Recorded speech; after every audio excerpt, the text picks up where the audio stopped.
Fables and Fortune Hunters. An American businessman took a vacation to a small coastal Mexican village on doctor's orders. Unable to sleep after an urgent phone call from the office the first morning, he walked out to the pier to clear his head. A small boat with just one fisherman had docked, and inside the boat were several large yellowfin tuna. The American complimented the Mexican on the quality of his fish. "How long did it take you to catch them?" the American asked. "Only a little while," the Mexican replied in surprisingly good English.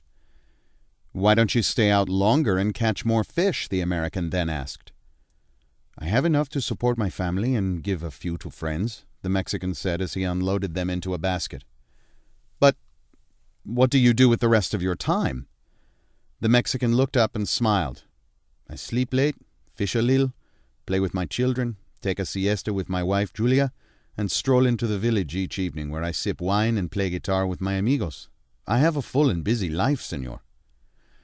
The American laughed and stood tall. "Sir, I'm a Harvard MBA and can help you. You should spend more time fishing and with the proceeds buy a bigger boat. In no time you could buy several boats with the increased haul. Eventually you would have a fleet of fishing boats." He continued, "Instead of selling your catch to a middleman, you would sell directly to the consumers, eventually opening your own cannery. You would control the product, processing, and distribution. You would need to leave this small coastal fishing village, of course, and move to Mexico City, then to Los Angeles, and eventually New York City, where you could run your expanding enterprise with proper management." The Mexican fisherman asked, "But, senor, how long will all this take?" To which the American replied, 15, 20 years, 25 tops. "But what then, senor?"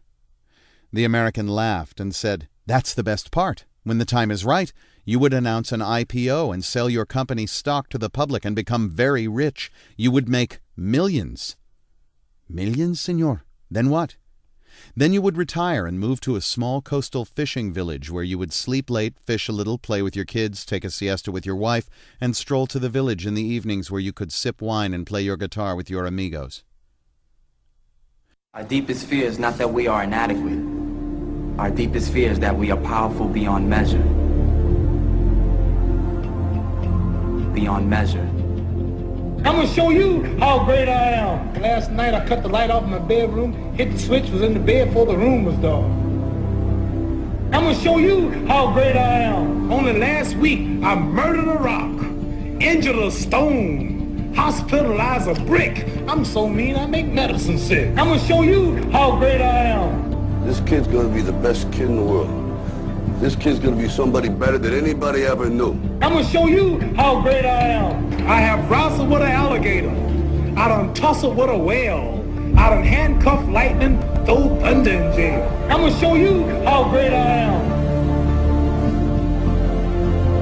All of you chumps are gonna bow when I whoop him. All of you. I know you got him. I know you got him picked, but the man's in trouble. I'm gonna show you how great I am.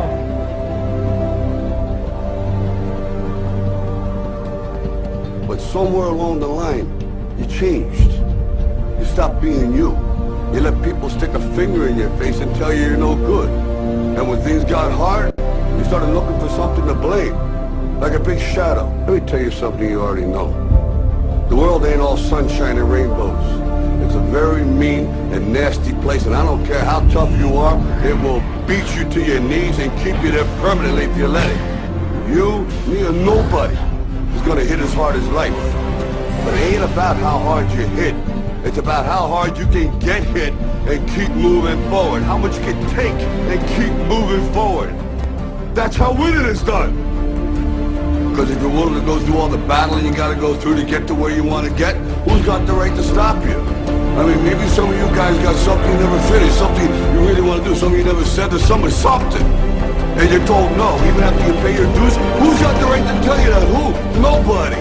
It's your right to listen to your gut. It ain't nobody's right to say no. After you earn the right to be where you want to be and do what you want to do.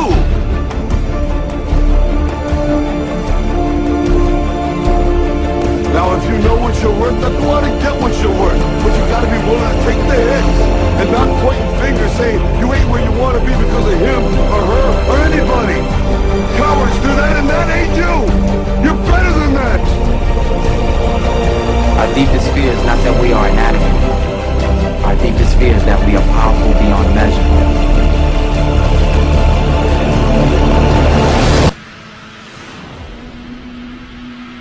It is our light, not our darkness, that most frightens us. Playing small does not serve the world. There is nothing enlightened about shrinking so that other people won't feel insecure around you. We were all meant to shine as children. What makes you itch? What sort of a situation would you like? Let's suppose, I do this often in vocational guidance of students. They come to me and say, well, we're getting out of college and we haven't the faintest idea what we want to do. So I always ask the question, what would you like to do if money were no object? How would you really enjoy spending your life? Well, it's so amazing. As a result of our kind of educational system, crowds of students say, well, we'd like to be painters, we'd like to be poets, we'd like to be writers, but as everybody knows, you can't earn any money that way. Or another person says, well, I'd like to live an out-of-doors life and ride horses. I say, do you want to teach in a riding school? Let's go through with it. What do you want to do? When we finally got down to something which the individual says he really wants to do, I will say to him, you do that. And forget the money. Because if you say that getting the money is the most important thing, you will spend your life completely wasting your time. You'll be doing things you don't like doing in order to go on living, that is, to go on doing things you don't like doing, which is stupid. Better to have a short life that is full of what you like doing than a long life spent in a miserable way. And after all, if you do really like what you're doing, it doesn't matter what it is, you can eventually turn it, you could eventually become a master of it. It's the only way to become a master of something, to be really with it. And then you'll be able to get a good fee for whatever it is. So don't worry too much. Somebody's interested in everything. And anything you can be interested in, you'll find others who are. But it's absolutely stupid to spend your time doing things you don't like in order to go on spending things you don't like and doing things you don't like, and to teach your children to follow in the same track. See, what we're doing is we're bringing up children and educating them to live the same sort of lives we're living, in order that they may justify themselves and find satisfaction in life by bringing up their children, to bring up their children to do the same thing, so it's all wretch and no vomit. It never gets there. And so, therefore, it's so important to consider this question: what do I desire?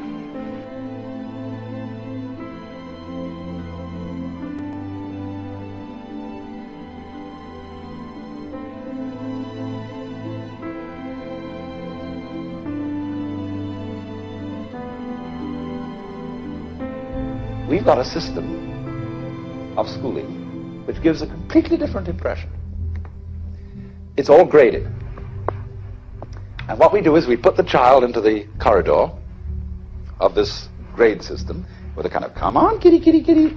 And yeah, you go to kindergarten, you know. And that's a great thing, because when you finish that, you'll get into first grade. And then, come on, first grade leads to second grade, and so on, and then you get out of grade school, and you've got high school, and it's revving up, the thing is coming. Then you're going to go to college, and by Jove, then you get into graduate school, and when you're through with graduate school, you go out to join the world. And then you get into some racket where you're selling insurance, and they've got that quota to make, and you're going to make that, and all the time, this thing is coming. It's coming, it's coming, that great thing, the success you're working for. Then when you wake up one day about 40 years old, you say, my God, I've arrived. I'm there. And you don't feel very different from what you always felt. And there's a slight letdown because you feel there's a hoax. And there was a hoax, a dreadful hoax. They made you miss everything by expectation. Look at the people who live to retire and put those savings away. And then when they're 65, they don't have any energy left, they're more or less impotent, and they go and rot in an old people's, senior citizens' community. because we simply cheated ourselves the whole way down the line. We thought of life by analogy with a journey, with a pilgrimage, which had a serious purpose at the end, and the thing was to get to that end, success or whatever it is, or maybe heaven after you're dead. But we missed the point the whole way along. It was a musical thing, and you were supposed to sing or to dance while the music was being played. What is reality? Well, dreams, they feel real while we're in them, right? It's only when we wake up that we realize something was actually strange. Let me ask you a question. You never really remember the beginning of a dream, do you? You always wind up right in the middle of what's going on. I guess, yeah. So how did we end up here? Well, we just came from the, Think about it, Ariadne. How did you get here? Where are you right now? we're dreaming. You're actually in the middle of the workshop right now, sleeping. This is your first lesson in chair dreaming. Stay calm.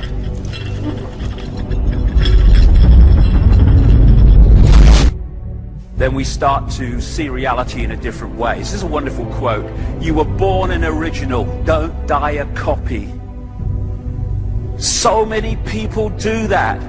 They go through their lives thinking the norm in society is the only possible perception of reality. And because the majority appear to believe it, therefore by definition it must be true. Truth does not change because it is or is not believed by the majority of the people. As Gandhi said, even if you are in a minority of one, the truth is still the truth. Or as this proverb says, the multitude is always wrong. And invariably, when you look through what we call history, it turns out that way. It is the people who have challenged that have moved us forward in terms of our understanding of who we are and the nature of the world we live in. It had something to do with a safe. God, why is it so hard to remember? You know, I have this thing, I just mentioned a few minutes ago, when you go, we get so close to things, and therefore they become so normal that we never question them. Take a deep breath, take a step back, look at it again. Traveling through space, throughout our galaxy, and discovering cultures who had reached advanced maturity that had actually destroyed themselves because they lost their original intent. And I believe that the original intent is learning to totally and unconditionally not only love oneself, but love all. When you lose focus of that, things just begin to disintegrate. I don't understand why you have to pay to live on a planet you were born on. And then, I mean, it's such a simple question, and it's haunted me ever since. And you know what, ladies and gentlemen? Ask yourself that question. Why do we have to pay to live on a planet we were born on? And who are we actually paying for the privilege of being alive here? Who made them the boss? Who put them in charge? You know? Think about that.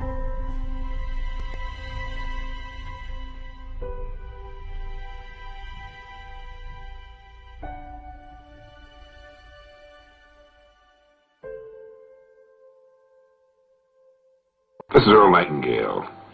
I'd like to tell you about the strangest secret in the world. Some years ago, Albert Schweitzer, the great doctor and Nobel Prize winner, was being interviewed in London, and a reporter asked him, "Doctor, what's wrong with men today?"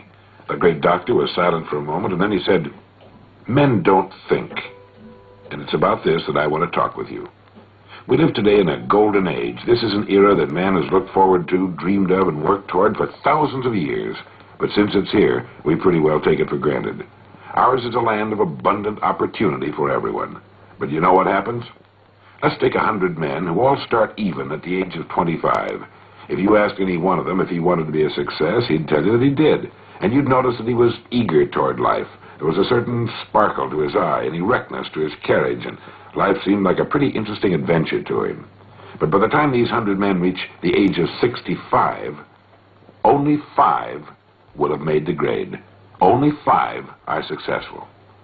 When we say only 5% achieve success, we have to define success, and here's the definition. Success is the progressive realization of a worthy ideal. If a man is working toward a predetermined goal and knows where he's going, that man is a success. If he's not doing that, he's a failure. Success is the progressive realization of a worthy ideal. Rollo May, the distinguished psychiatrist, wrote a wonderful book called Man's Search for Himself. And in this book he says, the opposite of courage in our society is not cowardice, it's conformity.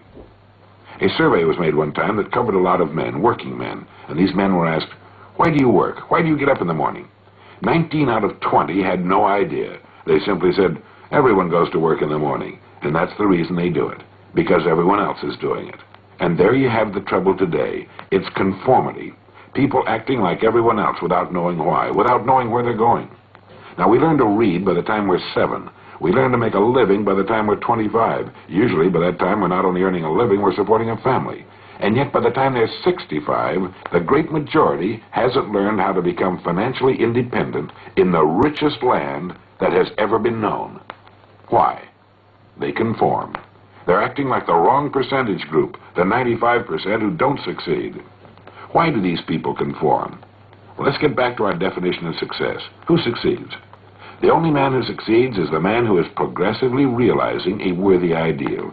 He's the man who says, I'm going to become this, and then begins to work toward that goal. He succeeds because he knows where he's going. Think of a ship leaving a harbor, and think of it with a complete voyage all mapped out and planned. The captain and crew know exactly where the ship is going and how long it will take. It has a definite goal, and it will reach that goal. Now let's take another ship, just like the first, only let's not put a crew on it, or a captain at the helm.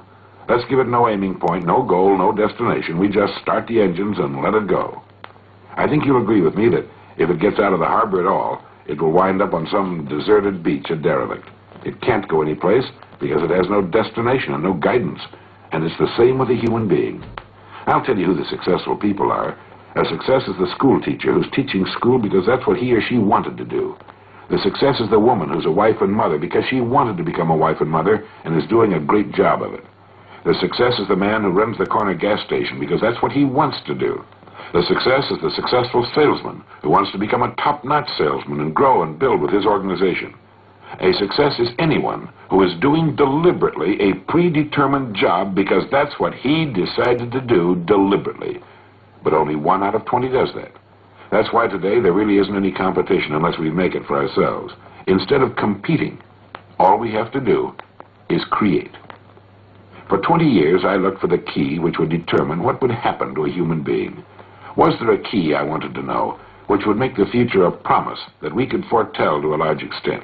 Was there a key that could guarantee a person's becoming successful if he only knew about it and knew how to use it? Well, there is such a key, and I've found it. Here's the key to success, and the key to failure. We become what we think about. Now let me say that again. We become what we think about. Throughout all history, the great wise men and teachers, philosophers and prophets have disagreed with one another on many different things. It's only on this one point that they're in complete and unanimous agreement. Buddha said, all we are is what we've thought about. Marcus Aurelius said, a man's life is what his thoughts make of it.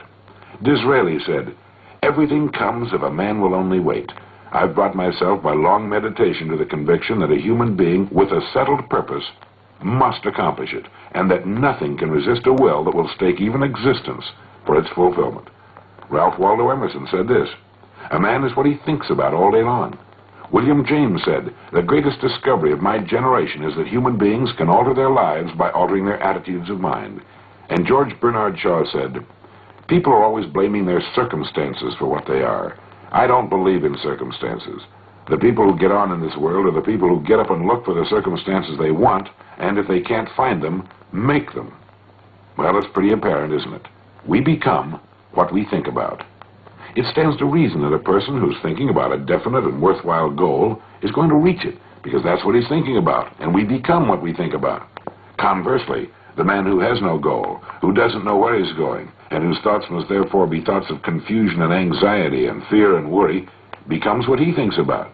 His life becomes one of frustration, fear, anxiety, and worry. And if he thinks about nothing, he becomes nothing. You see, the human mind is the last great unexplored continent on Earth. It contains riches beyond our wildest dreams. It will return anything we plant in it.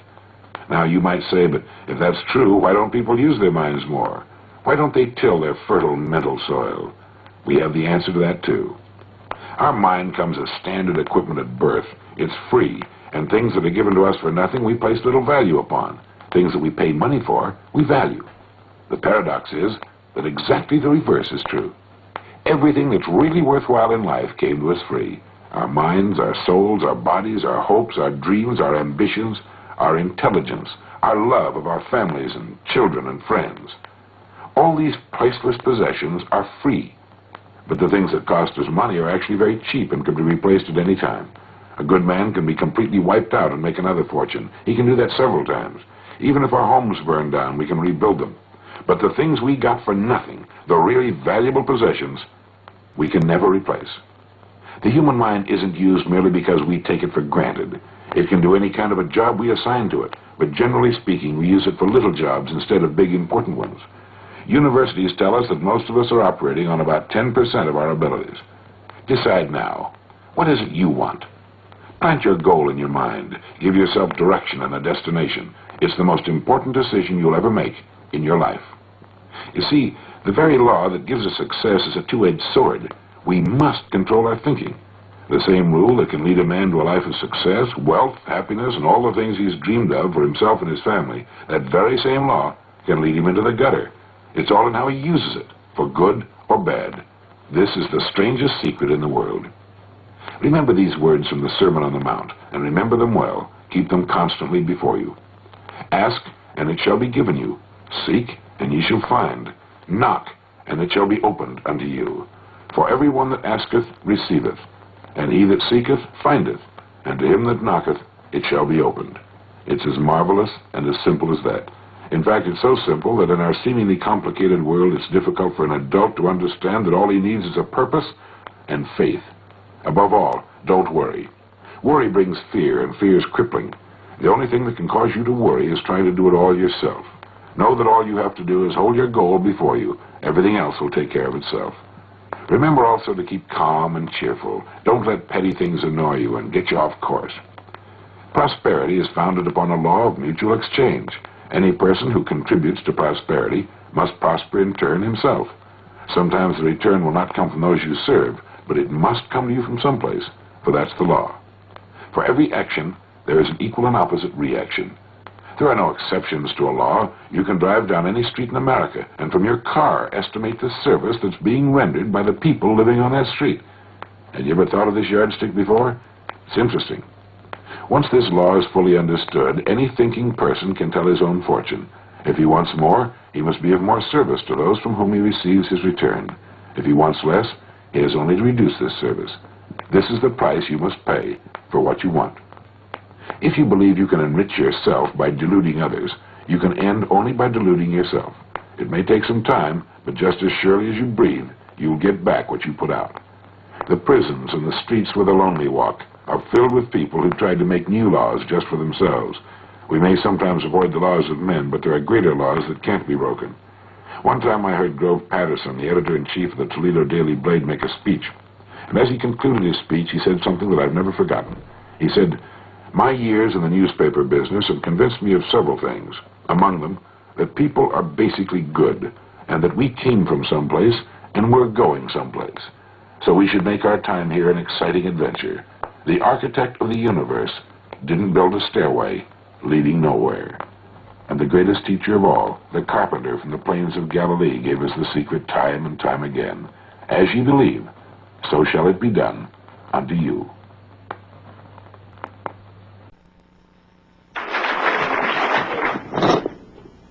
Hello, I'm Severin Suzuki, speaking for ECHO, the Environmental Children's Organization. We're a group of 12 and 13-year-olds trying to make a difference. Vanessa Seti, Morgan Geisler, Michelle Quigg, and me. We've raised all the money to come here ourselves, to come 5,000 miles to tell you adults you must change your ways. Coming up here today, I have no hidden agenda. I am fighting for my future. Losing my future is not like losing an election or a few points on the stock market. I am here to speak for all generations to come. I am here to speak on behalf of the starving children around the world whose cries go unheard.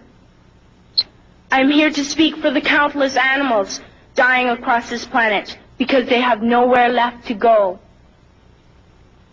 I am afraid to go out in the sun now because of the holes in our ozone. I am afraid to breathe the air because I don't know what chemicals are in it. I used to go fishing in Vancouver, my home, with my dad, until just a few years ago we found the fish full of cancers. And now we hear of animals and plants going extinct, every day vanishing forever. In my life, I have dreamt of seeing the great herds of wild animals, jungles and rainforests full of birds and butterflies. But now I wonder if they will even exist for my children to see. Did you have to worry of these things when you were my age? All this is happening before our eyes, and yet we act as if we have all the time we want and all the solutions. I'm only a child, and I don't have all the solutions. But I want you to realize, neither do you. You don't know how to fix the holes in our ozone layer. You don't know how to bring the salmon back up in a dead stream. You don't know how to bring back an animal now extinct. And you can't bring back the forest that once grew where there is now a desert. If you don't know how to fix it, please stop breaking it. Here, you may be delegates of your government, business people, organizers, reporters, or politicians, but really, your mothers and fathers, sisters and brothers, aunts and uncles, and all of you are someone's child. I'm only a child, yet I know we are all part of a family, 5 billion strong. In fact, 30 million species strong. And borders and governments will never change that. I'm only a child, yet I know we are all in this together and should act as one single world towards one single goal. In my anger, I am not blind, and in my fear, I am not afraid of telling the world how I feel. In my country, we make so much waste. We buy and throw away, buy and throw away, buy and throw away, and yet northern countries will not share with the needy. Even when we have more than enough, we are afraid to share. We are afraid to let go of some of our wealth. In Canada, we live the privileged life, with plenty of food, water, and shelter. We have watches, bicycles, computers, and television sets. The list could go on for 2 days. 2 days ago, here in Brazil, we were shocked when we spent time with some children living on the streets. This is what one child told us. I wish I was rich. And if I were, I would give all the street children food, clothes, medicines, shelter, and love and affection. If a child on the streets who has nothing is willing to share, why are we who have everything still so greedy? I can't stop thinking that these are children my own age, that it makes a tremendous difference where you are born. That I could be one of those children living in the favelas of Rio. I could be a child starving in Somalia, or a victim of war in the Middle East, or a beggar in India.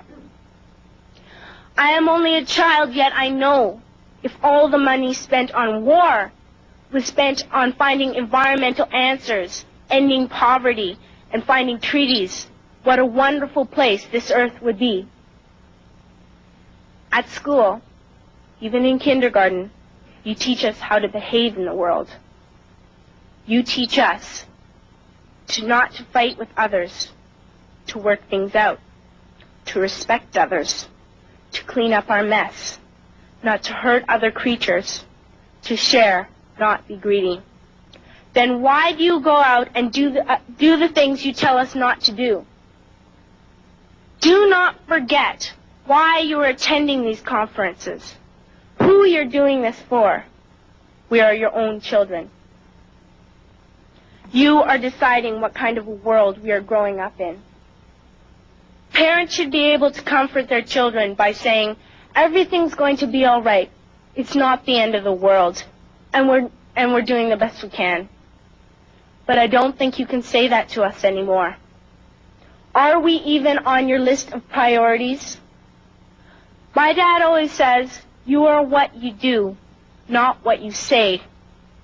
Well, what you do makes me cry at night. You grown-ups say you love us, but I challenge you, please, make your actions reflect your words. Thank you.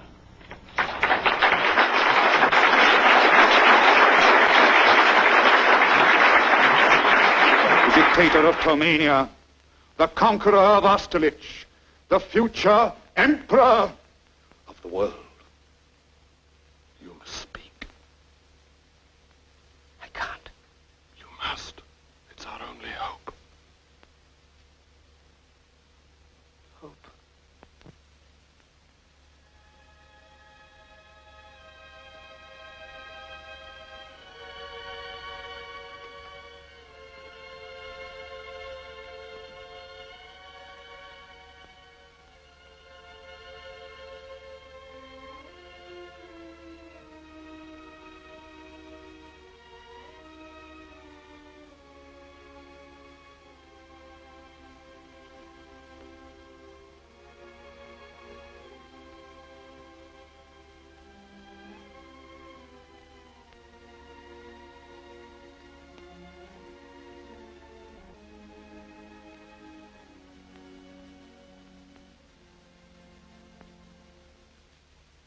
I'm sorry, but I don't want to be an emperor.